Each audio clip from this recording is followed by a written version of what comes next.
Welcome to the deep dive. So today we're digging into something pretty universal, I think. It's about those huge goals, the really big ones, Mm. what some of our sources call epic goals. Right. The kind that take ages and, well, lots of effort. Exactly. And the problem is keeping going when things get tough. Yeah. You hit a wall, maybe it's procrastination, maybe failure, maybe just life gets in the way. Happens all the time. And you start thinking, maybe this whole thing is impossible or just dumb. You feel like giving up. Yeah, that feeling. So we're looking for a strategy, like a mental tool, to navigate those setbacks without just throwing in the towel. And it's interesting, the core idea we found is actually pretty simple, linguistically speaking. Okay, tell me more. What's the big idea? It's about swapping out one tiny word, no, for a short phrase. Not yet. Not yet. Okay, why is that so powerful? Well, think about it. No is it's final. It's a dead end, right? Like, have you run that marathon? No. End of story. Feels like failure. Right, it just shuts the door. Exactly, but not yet. Well, not yet keeps that door wide open. It signals hope, future possibility. Have you run that marathon? Not yet. It tells people, hey, I'm still working on this. It's still happening. I see. So it changes the whole feeling around the goal. It takes the pressure off, maybe. Totally. That's a huge benefit highlighted in the research. Saying not yet kind of shields you. You don't feel like you have to explain every single delay or how long everything's taking. Okay, like that example of building something new, say content for a podcast or platform before you even have an audience. Precisely. You wouldn't say, do I have an audience? No. You'd think the audience is not yet here. But you can still start the work, build the foundation. It gives you back control over the process, not just the final outcome. That makes sense. But is this just playing word games? Positive thinking? Or is there some actual science behind why not yet works better than no? Oh, absolutely. This isn't just feel-good fluff. It connects directly to some really solid psychological research, specifically the work of Carol Dweck at Stanford. Carol Dweck. Right. The mindset research. Fixed versus growth. Exactly that. Dweck spent years looking at how our beliefs about ability affect achievement.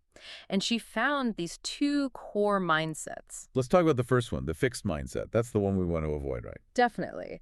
People with a fixed mindset, they tend to believe that talent, intelligence, it's all set in stone. You either have it or you don't. So if they fail at something, They see it as proof they just don't have what it takes. Failure feels permanent, like a reflection of their unchangeable self. I failed this, so I'm a failure. yeah. And if you believe that, why bother trying again? It seems pointless. Exactly. There's no pathway to improvement in their view.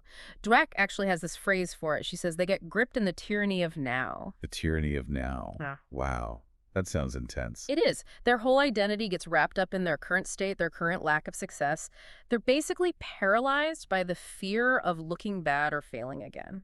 Okay, so that's the fixed mindset trap. How does not yet help us escape that? Where does the growth mindset come in?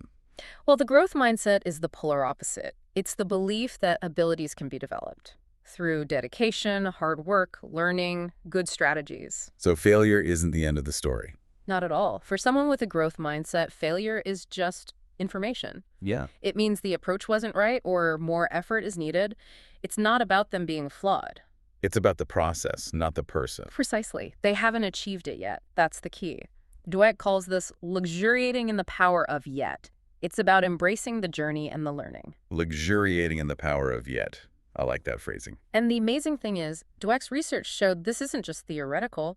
When they taught this not yet idea to school kids, like encouraging them to say, I haven't figured out fractions yet, instead of I'm bad at math, their achievement levels consistently went up. Wow. So it's actually teachable. It works in the real world. Definitely. It proves it's a strategy anyone can learn and use. Okay, I'm sold on the why. Let's get practical.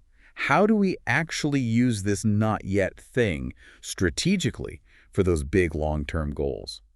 The sources mentioned something about a list. Yeah, the not yet list. This is about making it tangible, not just a thought in your head. A not yet list. So you literally write down your goals with that framing. Exactly. It formalizes it. You're actively stating these things are still on the agenda, even if they haven't happened. It's a commitment. What kind of things go on? The examples were pretty diverse, right? Yeah, things like, I'm not yet a best-selling author, or I have not yet earned my pilot's license. Could be anything big. Not yet spoken to a stadium full of people. It reframes it as potential, something you're still actively pursuing. And that reframing is crucial because it emphasizes choice over failure. Let's take that author example again. Okay. If someone asks, hey, are you a best-selling author? And you just say, no. It sounds final, like you tried and it didn't work out. Game over. Yeah, it sounds like defeat. You've given up control of the story. Right. But if you say not yet, suddenly the dynamic shifts. It implies the process is ongoing. The book's out there, marketing's happening, maybe the next book is in progress. The goal is still very much alive. It's an update, not an ending. Yeah. Buys you breathing room. Exactly. And that leads right into using it as a kind of shield. A shield against what? Against the negativity, the skepticism, the doubters. Because let's face it, when you aim high, you will encounter people who question you, maybe even criticize you. Oh, yeah. Sometimes it's subtle, sometimes not so subtle. And we often internalize that, don't we? Like Eleanor Roosevelt said, no one can make you feel bad without your permission. We kind of give that permission sometimes.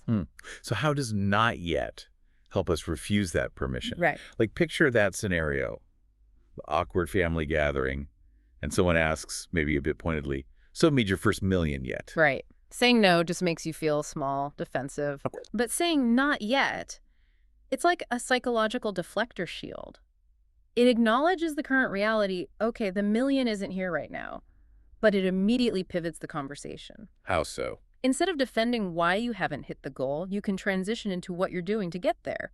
Not yet, but actually this quarter I'm focusing on X, Y, and Z to grow the revenue stream. Ah, so you turn a potentially negative question into a chance to talk positively about your plan. Exactly. It can disarm the critic. And honestly, sometimes talking enthusiastically about your plans can spark new ideas or connections, even from unlikely sources. You're turning their probe into fuel for yourself. Turning resistance into fuel. Okay, I like that. But there's a catch, isn't there? Can't just be lip service. Absolutely critical point. Saying not yet needs real belief behind it. You have to genuinely accept that the path won't be a straight line. Because life happens. Detours are inevitable. Totally.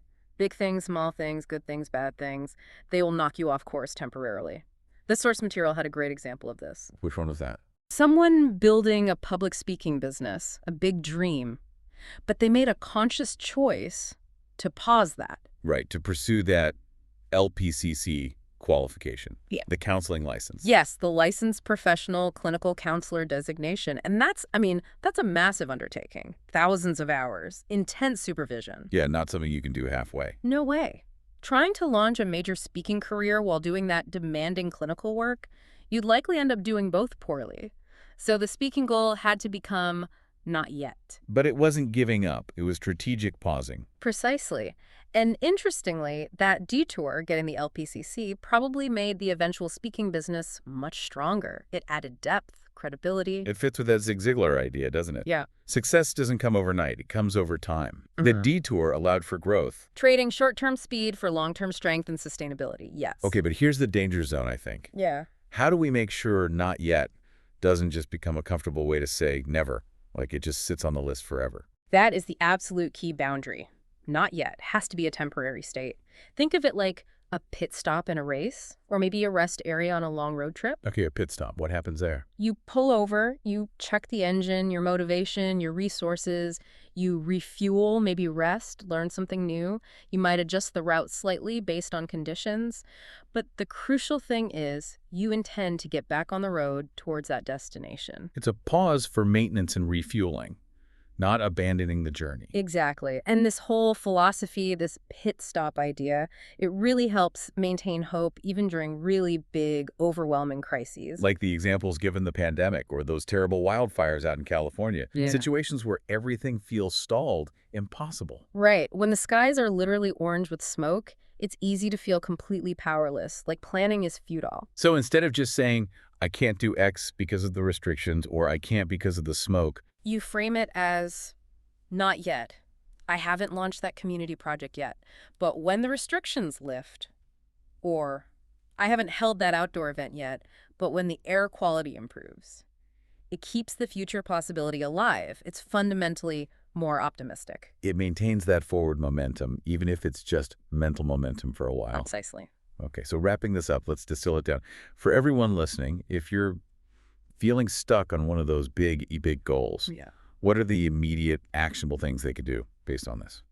Two main things really stand out as epic actions. First, just start listening to your own language. Catch yourself whenever you say no about a dream or a goal. And consciously swap it. Yeah. Swap it for not yet. If you think I'm not ready, make it I'm not ready yet. Just that tiny shift keeps the door open in your own mind. It maintains that sense of possibility. Simple but powerful. And the second action? Make the list. Actually write down those big goals, those dreams, and label them clearly. Not yet achieved. Put it somewhere visible. So it's a real commitment. Puts you on the hook in a good way. Yeah, exactly. It's a declaration that you're still in the race, even if you're currently at a pit stop. Love it. It really shifts the focus, doesn't it? Away from just the daunting finish line. Absolutely. It becomes less about the final massive achievement and more about the process, the journey, the fact that you're making progress, however small. Which brings us to maybe a final thought to leave people with. Okay. There's this anonymous quote that really nails it. I may not be there yet, but I am closer than I was yesterday. Closer than I was yesterday. Yeah. Maybe that's the real metric. Not have I finished, but am I moving forward? Use that to measure your journey. Fantastic thought to end on. Measure the movement. Okay, great deep dive. Always interesting stuff. We'll see you on the next deep dive.